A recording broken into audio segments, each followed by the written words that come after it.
Il cache son visage, comme les hommes cachent leurs blessures, sans un mot, avec cette vieille habitude qu'on leur apprend trop tôt. Serre les dents, tiens bon, ne montre rien. Alors il a peint la nuit sur ses yeux, une bande noire comme une frontière entre le monde et ce qu'il ressent vraiment.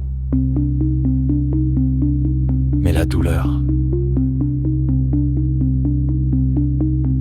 traverse toujours les frontières. Regarde-le bien. Il ne baisse pas les yeux par faiblesse, il baisse les yeux, comme on regarde les ruines après la tempête. Comme quelqu'un qui a trop vu, trop porté, trop perdu peut-être. Et pourtant, il reste debout, c'est ça qui frappe.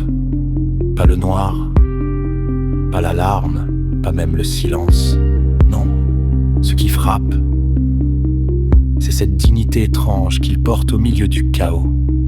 Ses cheveux ressemblent à des vagues sombres qui avalent la lumière autour de lui. On dirait que le monde entier essaie de le recouvrir. Mais il reste une étincelle, toujours, dans cet œil fatigué, qui refuse encore de s'éteindre.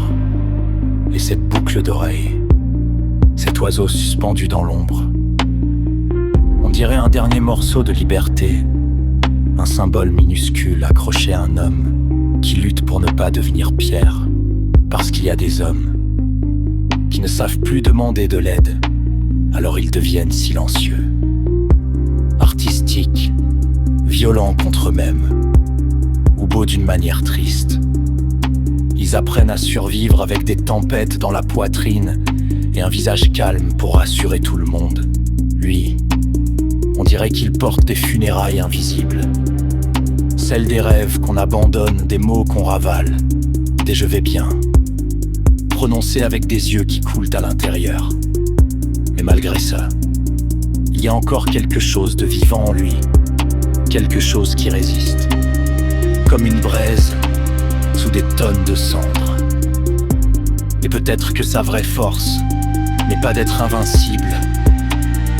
Peut-être que sa vraie force, c'est d'avoir survécu sans devenir vide.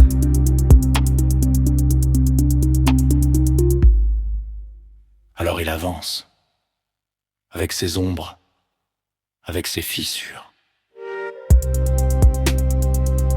avec cette élégance mélancolique des hommes qui ont appris à transformer leur douleur en œuvre d'art silencieuse.